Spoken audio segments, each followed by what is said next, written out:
Tonight's adventure in hour number one, we go to aviation. We'll be talking with a gentleman who knows so much about what it's like in aerial combat. What's it like to be a modern-day fighter pilot? What is an ace? We'll be talking about that with your questions and comments as we talk about the stories of American exceptionalism in hour number two. And ladies and gentlemen, as we continue the Dr. Sky experience, tonight's adventure, as I mentioned before, is very important to many of you out there, and we thank you for that. My email is drsky@wabcradio.com, and I'd be remiss if I didn't thank our helmsmen, both Tony and Bill, for steering us in the right direction. As we continue with our first guest in hour number one, he's retired United States Air Force Colonel Cesar Rico Rodriguez. A 24-year veteran, he retired from the United States Air Force in 2006. His commission was back in 1981 through the Citadel Military College of South Carolina. The past commander of the 355th Mission Support Group at Davis-Monthan Air Force Base in Arizona, a seasoned command pilot with 3,100 hours, including 350 hours in Operation Desert Storm. And also in Iraqi freedom, and he's credited with downing 3 enemy fighters, 2 Iraqi MiG-23s and a Yugoslav MiG-29, as he is an F-15 driver and always will be. He now works for Raytheon Corporation in various roles, and he's our very special guest, not only to talk about what it's like to be in dogfights in modern military combat, but also the president and founder of Splash 3 Foundation, championing veteran and community charities from his location in Arizona, and the chief development officer for CLAW, Warbird National Course for Learning and for Winning. And with that, we say good morning to Colonel Cesar Rico Rodriguez. Good morning, sir. Thanks for joining us. Good morning, Steve. How are you doing this evening? I'm doing great, my friend, and through the power of WABC, we welcome you and thank you, along with all the other veterans that are listening, men and women, for their service to the United States of America. You know, I opened up the dialogue here with individuals talking with us later in the show, I'm sure. First of all, what's it like to be a modern-day fighter pilot? I mean, we hear so much about what's going on with Operation Epic Fury, and I did a little bio of you, of course, commissioned in 1981 through the great military school, the Citadel. What's it like being in the cockpit of an F-15C, which I understand is, a single-seat jet aircraft, still one of the most prolific in the Air Force inventory? Well, I can tell you that, it's an honor to be given the opportunity to have trained as an Air Force pilot, and then to have moved up to the ranks of be a fighter pilot.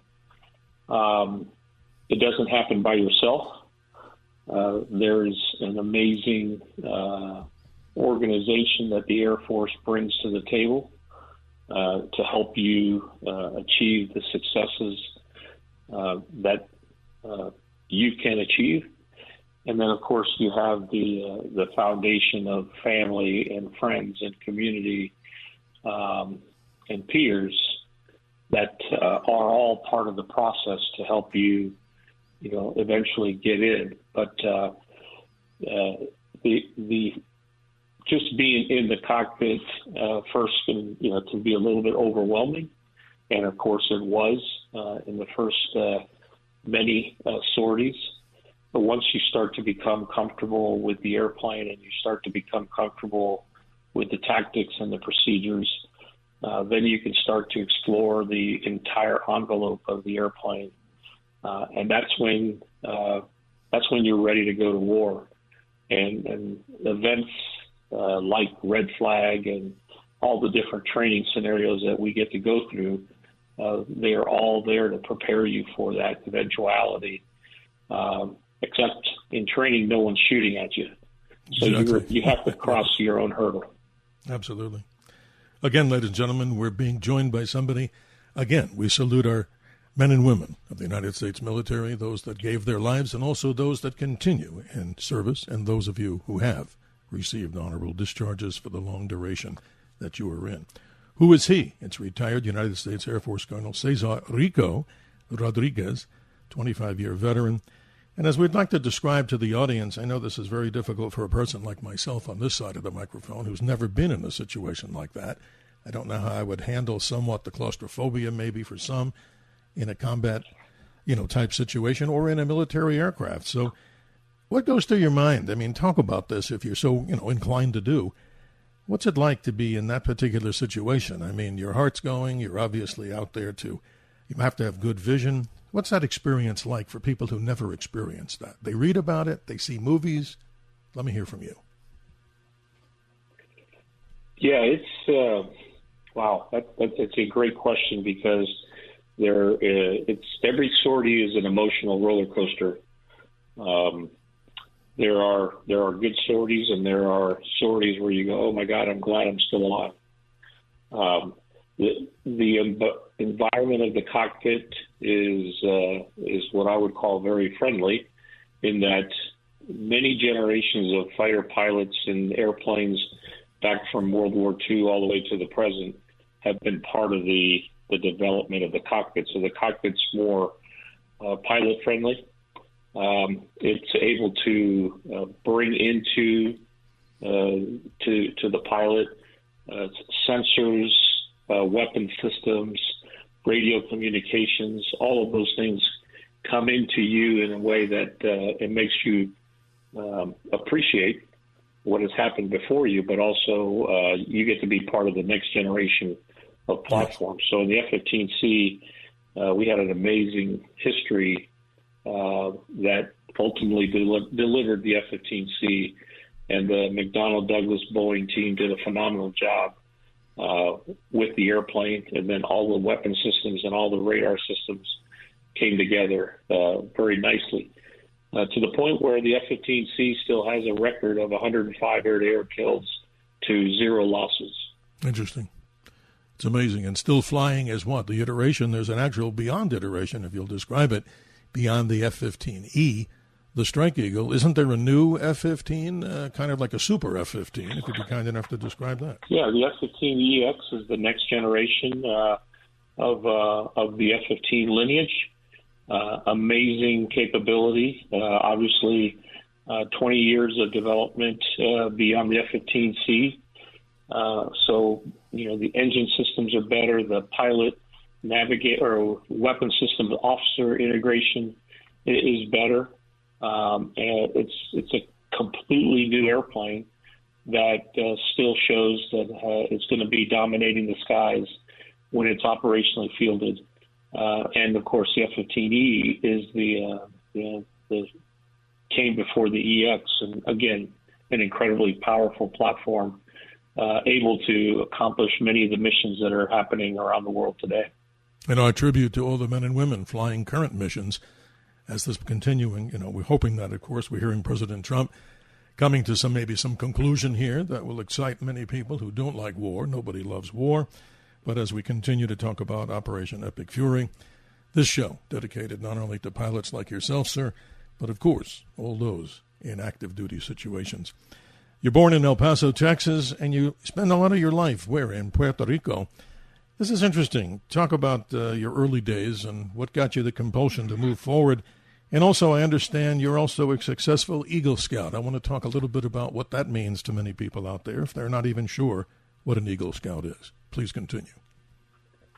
Yeah, so my military career started as a young kid, seeing my father wear the United States Army officer uniform for more than 23 years, and we got to travel around the world. My father is from Puerto Rico, and my mother is from Cuba, so my heritage is Latino, as we would say, and that culture really was the foundation that inspired me to pursue a life of service.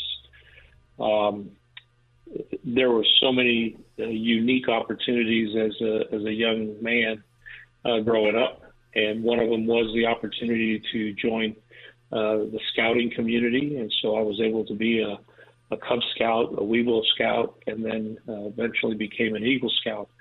Less than 1% of the young men and women in today's world who enter into scouting become Eagle Scouts. And when you look at the who's who of America, when we talk about business, when we talk about military leadership, we talk about those who we want to follow in their footsteps. Less than 1% of them also have achieved the rank of Eagle Scout. So an incredibly honorable position for me. Great work and great mentors helped me to achieve my Eagle Scout position.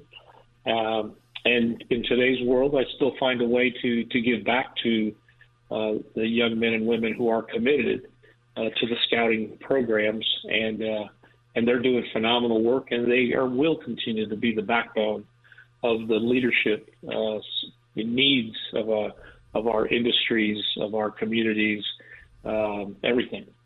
A rare opportunity, ladies and gentlemen, to speak with retired United States Air Force Colonel Cesar Rico Rodriguez, his time in military service. We're going to be talking a little bit more about what an ace is, and we'll get into a detailed description with you, ladies and gentlemen, of his 3 enemy kills, 2 Iraqi MiG-23s, a Yugoslav MiG-29 at a different time, as he's an F-15 driver forever, and now currently working responsibly with Raytheon Corporation.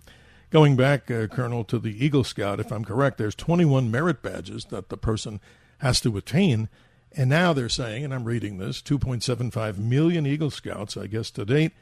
But in case the audience doesn't know, some famous Eagle Scouts, Neil Armstrong, who needs no introduction, Steven Spielberg, isn't that amazing? I not that I'm finding that strange, but I think, wow, there's a guy that knows the stuff in the movie world as a genius, and even the late Charlie Kirk, if I'm correct, sir, plus so many others that we don't have time to mention. But the point I'm mentioning it, Colonel, is that for those out there that have children and those are aspiring to have children, what a great way to serve their country and learn about these different disciplines, as many of those who've come before. Your comment. I agree wholeheartedly. The fact that the scouting community is for both young men and women is incredibly powerful, and it really is a sign that we are growing as a society to become stronger. And so I had the privilege just less than a month or two ago of officiating an Eagle Scout ceremony. Almost 45 young men and women achieved the rank of Eagle Scout. The merit badges that these young men and women are completing cover the full spectrum of citizenship, service to your community, your education, physical fitness. It's just amazing. And then each one of them has to complete a community service project. So as you can probably imagine, yes.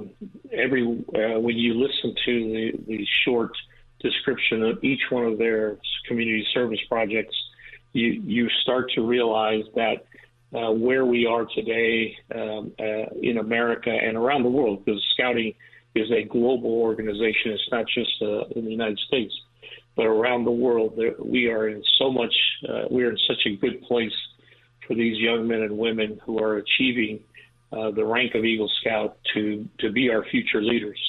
And well, so as I always tell people, the future is in great hands. Join us, ladies and gentlemen. Your questions and comments as the callers rule on this particular show, the Dr. Sky Experience. How do you get into the theater of the mind? It's 1-800-848-9222. We love the conversation mode of dialogue with critical thinking, and we're awaiting your conversation with retired United States Air Force Colonel Cesar Rico Rodriguez, a 25-year veteran, and also doing so many other things that I'm sure people out there paying it forward, wouldn't you say, Colonel? That's exactly the part that we'll talk about in just a few moments, too, correct? I agree, yes. Service is not the calling of one, but it's the responsibility of many. And for me, paying it forward after so many years in uniform is what I feel I owe to my community, because they gave my family, they gave our airmen, they gave our soldiers, Marines, our sailors, our Coast Guardsmen. They've given them so much support. And at the right time, when you hang up your uniform, there's another opportunity to continue to serve. And that's how we feel like I've been able to do in my community. Absolutely well said, sir. You know, ladies and gentlemen, we're now going to get a definition of something you may not be aware of. Colonel, please take the floor and describe to us what an ace is in the military jargon, and particularly those, of course, in the aviation world. Help us learn about what that is. So an ace is an individual, and I say an individual because the current definition gives the acknowledgement that when you have achieved 5 air-to-air kills, you are given the title and the honor and the privilege to be recognized as an ace. Today, we only have 2 American aces still alive from the Vietnam era. The modern era has not produced an ace yet. There's still plenty of opportunities that are out there. Yes. But when I look at the accomplishments of each one of the aces, whether they originate the World War II all the way through the Vietnam era, and then those who have achieved air-to-air victories in the modern era, I consider this the ultimate team game, the team event, because there are so many fingerprints. The thousands and thousands of fingerprints on every mission represent family members. They represent your service partners. They represent your community partners, your industry teams, and the coalition in order to make the mission successful. So a successful mission, which translates into an air-to-air kill, which for an ace means 5 air-to-air kills, is a team event. It's not the actions of one. Well said. And going back in the history of aviation here, you, of course, probably know this so much better than what I'm speaking about, and please add on to it if you'd like. The all-time highest-scoring fighter pilot, German Erich Hartmann, 352 kills. Now, Colonel, that's incredible. And they were using in those days, like BF-109s or regular propeller-driven aircraft, which had of course, less speed than what you have in modern-day jet fighters. But then you look at Steve Ritchie, both my brother Joe, of his website, by the way, a little plug out there to an aviation site that I'm sure you know about too, Colonel, photorecon.net, the latest and greatest, as many people describe it, in the world of aviation, from air shows, military aviation, etc. But Steve Ritchie, we knew him very well, and I don't know, can you qualify? I mean, did he pass now? Because he came here to Arizona so many times, and I have some funny stories, but I'm wondering what you know about, is he still with us, or do you know? I don't think he is with us. Okay. The American Fighter Aces website has posted some information relative to his passing. Mm-hmm. But in so many other ways, Steve is with us because he has given us so many inspirational moments to reflect, not from the individual pilot perspective. Obviously, Steve was part of a crew in the F4, and so that is a complete team effort in order to achieve the victories. And Chuck de Bellevue shares many of those with him. But Steve gave us so much, and so what he gave us is alive and well, not only through the American Fighter Aces Association, but through all the different squadrons and organizations that he touched along the way to show us it's an attitude more than anything, but it's also an attitude that recognizes, as I mentioned earlier, the fingerprints of thousands who are part of every sortie that is flown, and getting the airplane ready, getting the individual ready. It is truly a calling that many have to answer to make that happen. Well, it's interesting, Colonel, that you describe him, because we had many encounters, and over the years, an interesting man, eclectic, as I would describe him. For the audience, the first Air Force ace in the Vietnam War, flying that illustrious F-4 Phantom, Phantoms Forever. For those, of course, who are much of the inspired and flew the Phantom, they know that story well. But one quick story that I'd like to share with the audience. We were attending one of the air shows with the Collings Foundation that they had, of course, that completely restored F-4 Phantom. That was beautiful in his particular livery from the Triple Nickel Squadron. And we were talking to him before he flew, and he goes, "Hey, Sky," he goes, "I'm going to do something here." He goes, "I'm probably going to get in trouble for it." I go, "What's that?" He goes, "You'll see." So he comes down the deck, goes flying high, comes over and does a pass, a couple of passes. But on one of the passes, Colonel, and the audience, I think, would find this wild, those burners were lit, the orange-looking burners, and boy, he went so low, legally, over the control tower, he fired up every car alarm in that parking lot. And you know what, Colonel? I think they gave him hell for it, but he was smiles ear to ear. What a day. What an amazing guy. Yeah, there's there's a variety of camps that are out there. I think those. I'm a super fan of the air show, but unfortunately I've also been a witness to tragedies that happen Yes. when we don't follow all the rules. No, I understand.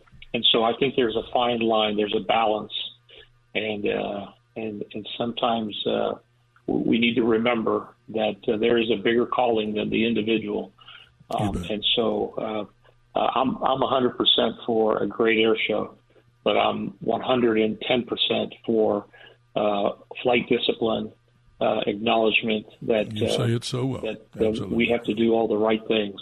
Mm-hmm. Well, that's exactly as you describe it. And here's something interesting. I've looked this up for our radio show. Many people may be wondering out there, are there any female aces? And this is what I found, Colonel. This is interesting. The first female ace was Russian Yekaterina Budanova. In her Yak-1 in World War II, she shot down 5 enemy aircraft at the time, so I never knew that. I mean, unless you want to, add to that. From the trivia file, I find that fascinating. Equally talented in the air, and this particular female pilot, and I'm sure we're going to see many more, sadly, in future wars, but that's the definition of an ace, right? Or is there such a thing as an ace in a day? I think that's also somebody who scored 5 enemy kills in one day. That would be an unusual number, and I wonder who has that. That's amazing. Well, I think the ace in the day is really more of a title given to a book. There's no such thing as a recognition ace in the day, but 5 is still the number, 5 air-to-air victories. It's interesting, as you mentioned, the female pilot. I had the privilege of serving with many women in our armed forces, and I can tell you that equally as qualified, every one of them has been professional. They've all done phenomenal work. Awesome. And in the air, none of us who strap on the jet and perform the mission, none of us care about the gender. We all care about getting the mission done. And so I'm a fan. Everybody who's a part of that squadron experience comes together in ways that the majority of the people can't understand it. But we all are, our wingmen. We are the wingmen to make sure that our flight lead gets home, and our wingmen are the wingmen to make sure that everybody gets home. And so, amazing talent. And just recently, there was a big celebration in Colorado Springs, recognizing many of the women in service, and that had to be a room that the whole world should have been paying attention to, because we have been blessed to have so many phenomenal women aviators, but more importantly, they're all fighter pilots, and they all get the job done. And then speaking of female pilots and astronauts, of course, currently everybody is pretty much aware from all the great coverage that the Artemis II crew had with Christina Cook. She, of course, in case people don't know that, Colonel, has probably one of the longest in duration records as a female spacewalker. And just look at how cool, calm, and collected she was among the other men pilots and, of course, crew members on board Artemis II. So you're right. We salute them, obviously not just picking on gender, but by their total ability to perform and do the job. And that's what it should matter, no matter what the race, color, or creed is. But I got to go back to something on a personal note. In your day of beginning, not to put you in a time capsule, but in those days, is it true that there were not a lot of Latino pilots or people in that particular role, as there are and should be today, and also with African-American pilots and trainees for astronauts? Describe that. Well, I think the Latino and the African-American pilots There is an incredible history of phenomenal accomplishments, that date back all the way to World War II. The famous Tuskegee Airmen, performed admirably, and just now we are really starting to appreciate the many accomplishments that they made in aviation, and it's for me incredibly inspiring. But you're correct. If you just do purely the math, Latino pilots and African American pilots are underrepresented. It's not that that there's anything that's out there that says you can or you can't. I think it comes from what you want to, what's inspiring you to serve. And as I mentioned earlier, I was inspired by my father, but I didn't choose the Army. I chose Air Force. Yes. And it was interesting that late in my dad's and my relationships, he finally did confess to me that he says he wishes that he had gone Air Force, had it not been for his eyesight. His initial desire was to fly airplanes. And so that tightened up our relationship as a father-son. But I think it's important to recognize that anybody who wants to be a pilot has the physical attributes, has the academic attributes, has the desire, needs to pursue their dream. There should not be anybody who says you can't do that because of the color of your skin. Absolutely. Or the accent in your voice, or whether you can dance or not. It's really if you want to do it, you should pursue it. And I'm a super fan, and I believe that as I talk to young men and women here in Tucson, Arizona, and I try to inspire them to pursue that career of aviation through the STEM and curriculums that are available to them. Well, Colonel, in the next segment of hour number one, and to the audience out there, comments and questions, of course, in our theater of the mind, as we call it, to our special guest, retired United States Air Force Colonel Cesar Rico Rodriguez. He's joining us talking about not only his story of his service in the Air Force, we'll get into in the next segment, his downing of 3 enemy fighters, 2 Iraqi MiG-23s, a Yugoslav MiG-29, as an F-15 driver, as we've described, but equally important is your participation in our show. The contact number is always 1-800-848-9222. And for those of you that like numerals, no, if you like letters, 1-800-848-9222. And then, Colonel, we'll also get to the other part I think is so fascinating about the foundation that you are proud to be president and founder of, Splash 3 Foundation Incorporated, championing, and that is veteran and community charities from Arizona to all of our veterans who need help in these times, ladies and gentlemen. Look at all the military members that are going through PTSD and so many other situations out there. The focus, naturally, from this particular broadcaster behind the microphone, and also serving in our United States military for an extremely short time with an honorable discharge. Proud to be doing shows like this and sitting behind this microphone, sharing with you the experiences of many others, not in the sense of just me talking, but the great guests that we have to make up the Dr. Sky experience. 1-800-848-9222. We'll see you, ladies and gentlemen, on the other side of this break. Your favorite local grocery stores like Kroger, Ralph's, Fred Meyer, and more are now delivering on Uber Eats. Get 40% off your order of fresh, quality ingredients. Whether you just got home to an empty fridge or suddenly got a craving to whip up something new, you can get everything you need delivered in as little as 25 minutes. Get 40% off your order with code Kroger2026. Plus, members get $0 delivery fees. Order now on Uber Eats. Orders of $30 or more save up to $25. Ends 4/30/26. See app for details.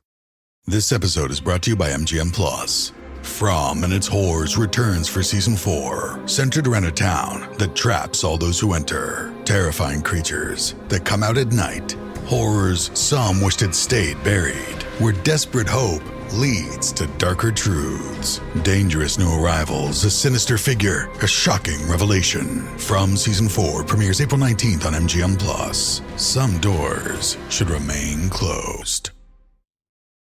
This episode is brought to you by Perfect Bistro Cat Food. Cats, this ad is for you. Has your human ever called you picky, persnickety, choosy? If so, Perfect Bistro Cat Food is for you. With ingredients like wild-caught tuna and pasture-raised lamb, tantalizing textures, and delectable flavors that meet even the most discerning cat standards. You're not picky, you're just perfectionists. Perfect Bistro, mealtime perfection for every cat. Have your human visit perfectbistro.com.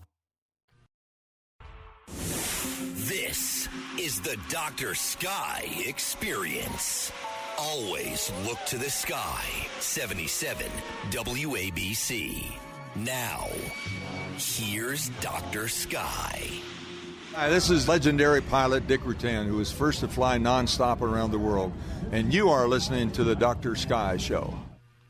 If you can walk away from a landing, it's a good landing. If you can use your airplane the next day, it's called an outstanding landing. The voice of General Chuck Yeager. 31 minutes after the hour, ladies and gentlemen, you too can be part of our radio show as we continue to call it the Theater of the Mind, a show where you can simply learn something from our great guest that we have. And who's our great guest in hour number one? Retired United States Air Force Colonel Cesar Rico Rodriguez, 25-year veteran. He has some interesting stories to share with us, and we'll get into his foundation. But let's say this, the caller's rule is always on the Dr. Sky Experience. Let's say good morning on line number 3. Robert in Philadelphia, you're on with the Colonel. How are you? Hi, Dr. Cates. As always, Dr. Sky, as always, it's wonderful to talk to you. And it's an honor to talk to Colonel Rodriguez. I was proud to be an A-shopper on the F-15. I was not too far from you, Colonel. I was right up the road at Luke Air Force Base. I was with the 426 AMU, and that's the same base that the Triple Nickel in squadron that you referenced earlier, Dr. Sky, is based at as well.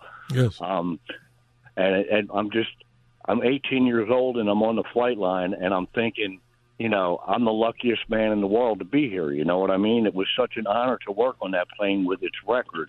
I mean, it was regrettable what happened just recently, but in 45 years of combat, it had never been shot down. And in my experience, every officer I ever really liked was a pilot.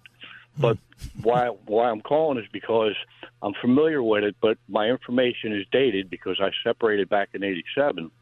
Actually moved to St. Louis for a while and worked for McDonnell Douglas. But if you could expand on the targeting and the armaments capabilities of the F-15, because they're so impressive. And I would just love to listen to that.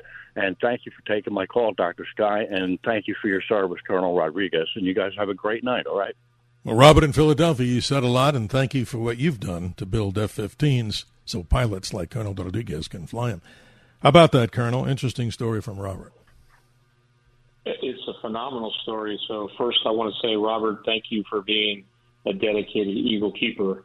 Dr. Sky, Steve, the term Eagle Keeper is an incredibly one that I cherish immensely because all of the young men and women who took care of our jets across the full spectrum, whether it be fuel or weapons, whether it be electronics or combat systems, all of those young men and women who wore the Eagle Keeper patch have continued to set the pace for excellence on the flight line, and that's really why we are, and today's Air Force is as good as that Air Force is. Robert, to your point, the Eagle radar gave not only the pilot, but also gave everybody in the formation an incredible amount of situational awareness.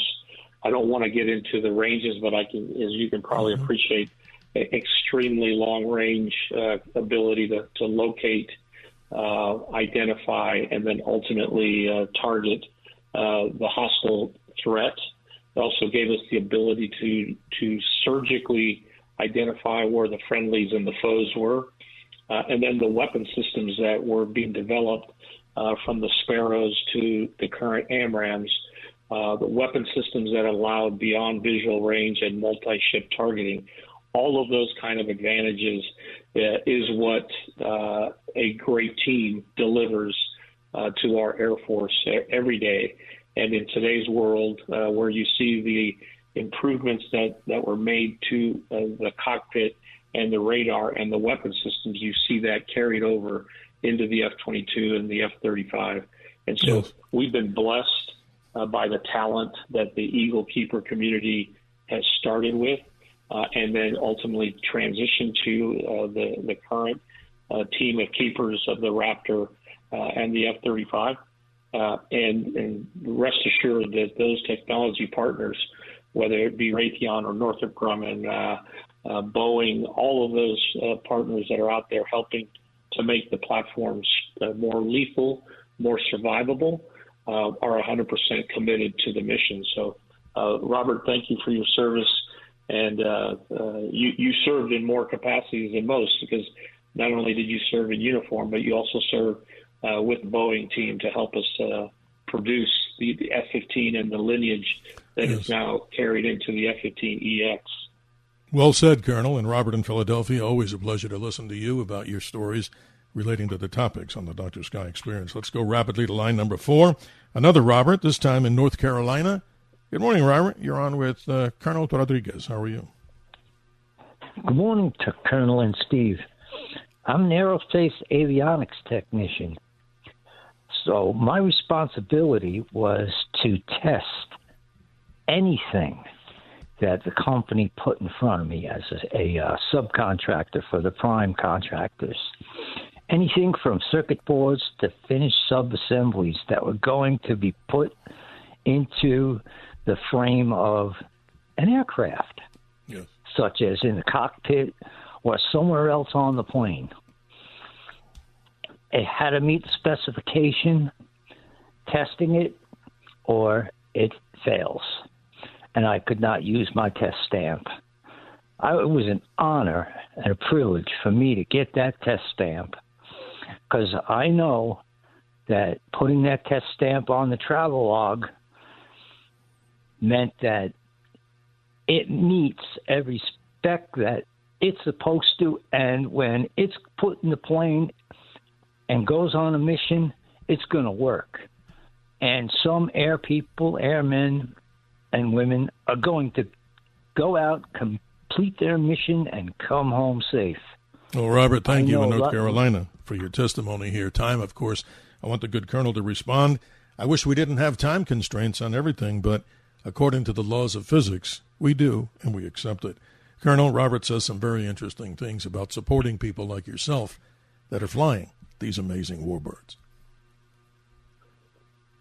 Yes, and Robert, first of all, thank you, because your fingerprints, as I alluded to earlier in my conversation, yours are part of that fingerprint family that are on every airplane, on every weapon system, and ultimately are part of each mission that helps us to deliver success. And it's your level of discipline that you had in the tasks that you were given, that you ultimately were the wingman to our Eagle Keeper family, and then you are also the wingman to those of us who flew the jets.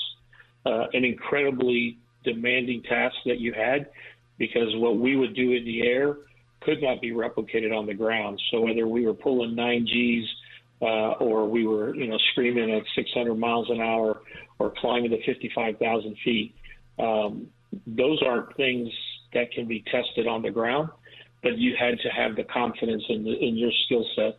So thank you, Robert, for what you did. You ultimately brought home many warriors who might not have thought that they were coming home, and you ultimately delivered part of those successes. Well, thank you, Robert, in North Carolina. Very insightful and very much important to the mission. We now go to line number 3 and welcome Joe in New Jersey. You're on with Colonel Rodriguez. How are you, Joe? Oh. My call, buddy, and thank you, Colonel, for your service to the country. Thank you, Joe. Oh, wow, I didn't know if I was still on. Sorry. No, you're on. Go ahead, Joe. You didn't get a fair shake at answering your question other than the compliment. Go ahead, please. Oh, okay. Thank you, Dr. Sky. Colonel, I was on the flight deck of the USS Saratoga, 81 to 87, and the hardest plane I ever hooked up, I was on the bow catapult, was the F-4 Phantoms. They were a pain in the neck to hook up. We had a bridle and everything to hook them up. They were hard. But the big daddy when I was in was the F-14 Tomcat. That was the big daddy of them all. And nobody understands it unless you're on the flight deck of a carrier to see the awesome power of the aircraft. They're rockets. They are rockets. And at night operations, in night ops, you could see the flames coming out of the afterburners. It is unbelievable sight, the power that we have. Thank God we got the power. Joe, thank you for your service. Great insights and great stories. Colonel, the beat goes on here. Amazing callers and amazing people who did the other part of the job that never really got the same glory that so many others did, but they did their part, and it's important to hear your response. Well, first of all, I salute Joe for his service, and thank you. I have many, many great friends who flew off the carrier, various carriers around the world, and they flew the F-4 as well as the F-14, and today they fly the F-18 and the F-35. And it's an amazing orchestration of professionalism that happens on board the deck. I've only had the privilege of seeing it just from the flight deck observation position, and I did get one COD launch on and off the airplane one time, but off the deck. But thank you. That is a tribute, what you have done and what continues to happen, that is what ultimately delivers air power around the world through the medium of phenomenal airplanes and men and women who fly those jets and fix them and launch them. So thank you, Joe. Well, it's amazing, Colonel. The power of American exceptionalism comes straight here and true from all these different individual callers. We got about 3 minutes before the next break, but I wanted you to describe, and it's unfair for me to ask it this way, but I'll stop talking, how and what happens in the cockpit for you when you're downing these MiG-23s, the Iraqis. I mean, this is a long path of a dogfight, or is it a short path? And in your case, what exactly happened in that short request for an answer? It's a short amount of time from the minute you realize that you are face to face with the enemy. But when you think about the many years that it takes us to become proficient in our platform, the many exercises, the many debriefings and mission briefings, the many butt chewings, everything associated with growing a fighter pilot and the right attitude, you can't compare one to the other. But I can tell you that everything that I saw in the cockpit when I merged with my MiG-29 on the 19th of January in 1991, I saw it somewhere else, whether it was with the aggressors, whether it was fighting against the Top Gun instructors, whether it was fighting against the 422 organization. I saw it somewhere else, and they helped me to build that picture that ultimately gave me the ability to fly, fight, and win. That's amazing. I imagine the G-forces, you're conditioned for this, obviously pressure suits, all the good things in there. But again, the heartbeat must be going, and boy, that must be a hell of a ride. The training to be able to handle the G-forces is very intense. But their intensity has a variety of different formulas. We've been blessed to have the centrifuge and a lot of other capabilities to give us those attributes for when we're flying. But adrenaline is probably the biggest defense against loss of consciousness in the combat. Yes, sir. And Colonel, with that, we unfortunately have to go, I should say, here in the world of radio and television. We'd love to continue. We will on the other side. If you're on the line like Tony in Clifton, Ron in New York City, we'll do our very best to get you on the air. As you folks rule the airwaves, the callers rule here on the Dr. Sky Experience. And then we'll have the Colonel explain to us his foundation, Splash 3 Foundation, and how you can be a part of it. More here on the Dr. Sky Experience. We like to call it Theater of the Mind, where people call in with critical thinking and with dialogue. We will be right back.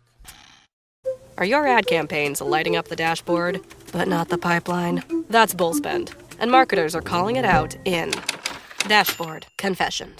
My boss asked for results, so I opened my dashboard for the only positive-sounding metric I had: impressions.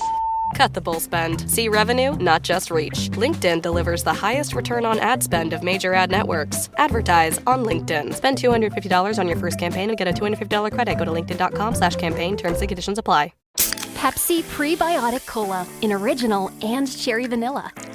That Pepsi taste you love with no artificial sweeteners and 3 grams of prebiotic fiber. Pepsi Prebiotic Cola. Unbelievably Pepsi. Experience a membership that backs your business journey with American Express Business Platinum. When you pay with membership rewards points for all or part of an eligible flight booked with a qualifying airline through Amex Travel, you can get 35% of those points back, up to 1 million points back per calendar year. American Express Business Platinum. There's nothing like it. Terms apply. Learn more at americanexpress.com/business-platinum. This is the Dr. Sky Experience. Always look to the sky. 77 WABC. Now, here's Dr. Sky. My name is Richard Graham, a retired colonel, flew the SR-71 for 8 years. The book I wrote on flying the SR-71 is available. I think you'll enjoy it. It takes you through a complete mission from start to finish. I enjoyed talking with Steve Cates. I look forward to the next time we can talk more about the SR-71 Blackbird. You're listening to the Dr. Sky Show right now. Courage is doing what you're afraid to do. There can be no courage unless you're scared. A quote from a great and long time ago ace, Eddie Rickenbacker. 47 minutes after the hour, the calls continue to come in. Let's say good morning on line number 5 to Tony in Clifton. I haven't heard from you, Tony. How are you doing? Hi, Dr. Sky. Hi, Colonel. Thank you so much for being with us tonight. I'm so excited to speak with you. I'll make it quick. I just wanted to say that from Operation Epic Fury, we really saw so much of what our pilots were going through when the two pilots were when the plane was shot down and they were looking for the two pilots. And one of the things that crossed my mind is just from not being so close to this kind of event as we were, in Operation Epic Fury. The president really brought us and drew us into it, and exactly. We were all excited about it. And so one of the concerns that I was thinking about is like in World War II and even in later wars, were the chances of being recovered when a plane, got shot down? Is technology more of an aid? In other words, they did their best to find the pilots, and they had protocols. And all I kept thinking about is, oh, my God, they're in Iran. What is going to happen to them after you said it, right? Mm-hmm. Yes. After all that we heard about, when what Iran did to those in Israel, it was pretty brutal. Tell me, what you think about that, and if you think it's changed, and what goes through your mind as a pilot, when you're in that situation, knowing about the enemy. It's worse than the scariest movie you can ever see, but bravery is a component, and then them finding you is the other piece of it, Well, Tony, what I like before the colonel answers, this president, Donald John Trump, sends a whole flotilla, and that's a naval term, but no, an aviator term, will use a lot of aircraft, helicopters, and assets to go after one pilot. How important. It shows something as opposed to various other individuals that didn't. But, Colonel, let me not take the thunder of what Tony's talking about. Please continue. So let me share, Tony, thank you for your call. First of all, the embedded media concept came together in full force in Desert Storm, and that concept of bringing the battle space into the living room is not new. It's been around for a long, long time, and so I think there's an incredible value to giving our media partners the opportunity to tell a story. And we have to be very strict and disciplined about telling the story so as to, one, not compromise any of the tactics and procedures that are being used, but two, everyone who is part of the team, every American, everybody in the coalition, everybody deserves to know as much as they can. So I think the embedded media piece, it's not a new thing. It's been around for a long time. Well, thank you, Tony and Clifton. Has improved. Yes. Sorry, we're short on time, Colonel. I just want to try to squeeze in something even more important. What could be more important than that? A brief description of the Splash 3 Foundation, if you'd be kind enough, and then I'd like to try to get to as many other callers before the clock runs out. Thank you. Sure. So the Splash 3 Foundation is an approved 501c3. We've been in existence now for a little over 3 years. The board of directors is made up of 5 veterans. Our accomplishments to date is we have donated over $190,000 to charity partners that focus on veteran needs and the children's needs in Tucson and southern Arizona. We make this very possible through phenomenal tournament partners that help us out, golfers that come from around the country, volunteers, and then, of course, the ambassadors that are part of our Splash 3 Foundation and board of directors. Our website is www.splash3.com. You can see all of the details of our accomplishments. More importantly, one of the things that everybody needs to know is 100% of the funds that are donated to us through the website or through our partners or through the golf tournaments goes to the charity partners. We do not take a single penny on the back end, and everything goes to help our charity partners. So I am honored to be a part of that organization. There are many, as I indicated, many who have their fingerprints on the successes of our organization. And our next big event is on the 1st of May, where we'll be hosting 2 amazing children's charities programs here in southern Arizona. And on the 2nd of May, they will have all the money that we have raised, and they'll be putting it to work. That's awesome. Splash 3, the number 3.com, ladies and gentlemen. Let's see how many people we can get to the top of the hour as we close out hour number 1. Ron on line 3 in New York City. Good morning. How you doing? Ron, are you with us? On 9/11, panic mode took hold and the rule book went out the window, and our defense forces were dispatched to come in from the mid part of the country over New York City, looking for something they didn't know what it was they were looking for. And add to that, they had no arms on board, even if they did find something to go after. Now, how in the world did that happen? And that must never, ever happen again. Now, if your guest doesn't care to comment on that, I fully understand why.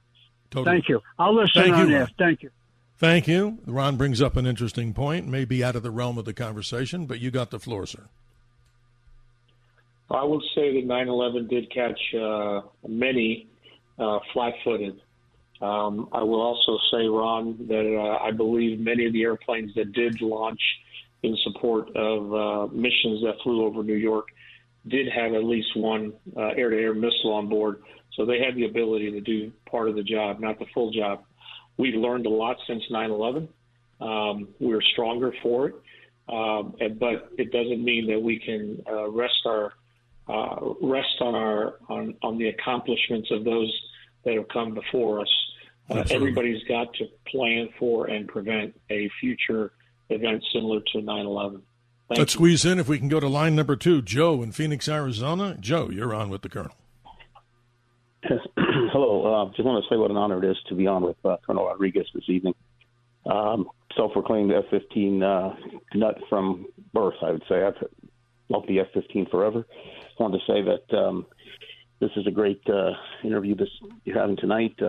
Also wanted to notice, or let people know that the aircraft that he flew, 85114, if I'm not wrong, is now on display in the Smithsonian after it did its other service up with the 173rd in Oregon. Correct, sir?